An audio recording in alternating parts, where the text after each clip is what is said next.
Hello everyone, welcome back to the channel. In this video, I'm going to create a quick in-depth review about this IT management platform, which is Enable. So let's dive into it. Enable continues to be a top choice for IT professionals, especially managed service providers, thanks to its strong suite of tools for remote monitoring and management, patch backup, and endpoint detection together with automation.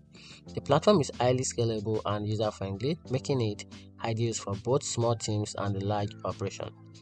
Enable layered security offering, including EDR and advanced vulnerability scanning, are also a big plus for business focused on compliance and protection.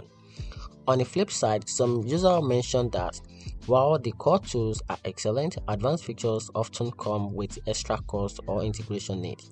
And although it's rich in features, it may be overkills for every small IT teams. And here's the real conclusion.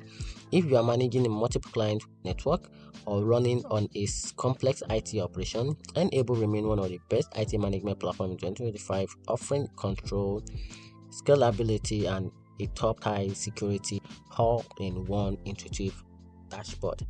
And that's it. Hope you find the review a little bit more helpful. Leave it a turn notification button and subscribe for more reviews. Thanks.